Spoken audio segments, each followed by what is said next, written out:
Et une personne qui peut être considérée comme cheikh, comme éducateur, comme professeur, eh bien c'est une personne qui permet d'éduquer ton âme. Si quelqu'un ne te permet pas d'éduquer ton âme, eh bien ce n'est pas un véritable éducateur.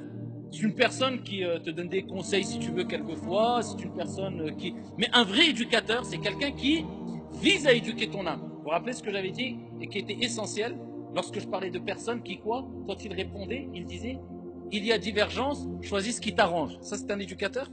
Ça, quelqu'un qui peut considérer que celui-là éduque ton âme. Oui, c'est quelqu'un qui donne des informations, mais il ne peut pas être considéré comme un cheikh, comme les chouyours étaient considérés à une certaine époque. Et même à cette époque, pour ceux qui ont compris, c'était quoi un cheikh? Quelqu'un qui éduque ton âme, qui t'aide à évoluer, qui t'aide à avancer. Dans les moindres détails, même lorsque tu manges, il te corrige. Lorsque tu parles, il te corrige. Lorsque tu manques de respect, il te corrige. Lorsque tu... c'est ça un éducateur. Et combien de gens manquent d'éducation? Combien de gens manquent d'éducation? Quand ils parlent, bien que la personne peut-être ait écouté 10 ans de cours ou 20 ans de cours, ou alors a suivi des cours et des cours.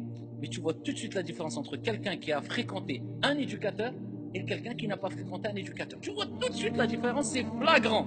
Donc on a besoin d'un éducateur qui éduque l'âme. Quand il parle, quand il conseille, quand il répond, il parle à l'âme, il s'adresse à l'âme, il connaît l'âme. Et là, les gens, ils ne connaissent même pas c'est quoi l'âme. C'est quoi le ruh, c'est quoi le nefs, c'est quoi. C'est même pas de parler pendant 2 minutes de l'âme. Celui-là, tu l'as pris comme éducateur. Donc c'est pour ça qu'on dit et on répète, attention de croire que parce que moi-même je vous parle, ou parce qu'une personne est visible sur le net, ou alors une personne dans une mosquée est éloquent, ou une personne s'exprime en langue arabe de façon éloquente, ou une personne te dit j'ai étudié 5 ans dans tel endroit, attention de croire que c'est une personne qui peut éduquer ton âme. Pas forcément, loin de là. Un éducateur, c'est quelqu'un qui est doté de science et d'expérience et qui prend tous les paramètres et parmi ces paramètres-là, quand il te conseille, il sait qu'il conseille ton âme. Et il connaît les faiblesses de l'âme. Donc il ne va pas toujours te faire plaisir. Alors si vous entendez quelqu'un qui vous dit toujours des belles paroles qui vous font plaisir, ne t'inquiète pas, tout est rose, tout est beau, ne t'inquiète pas, sachez qu'il y a un problème. Quelquefois, il faut rappeler des défauts qu'ont les personnes. Il faut rappeler ici en profondeur comment la personne peut se corriger. Et voilà pourquoi le prophète, avec certains compagnons, avait des paroles un peu plus secs, on va dire, qu'avec d'autres compagnons, parce qu'il mesurait le degré d'implication religieuse, d'expérience, de foi, de maturité, d'ancienneté, et il s'adaptait aux différentes personnes selon leur niveau. Ça, c'est un éducateur. Ça, c'est de l'art.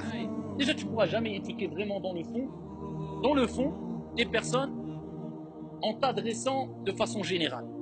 Voilà pourquoi, à toutes les époques, les gens qui ont compris cela, les étudiants en sciences qui ont compris cela, eh bien, ils rêvaient de pouvoir discuter ne serait-ce que 5 minutes avec le savant en tête à tête afin de prendre des conseils. Parce qu'ils savaient très bien que l'impact n'était pas la même.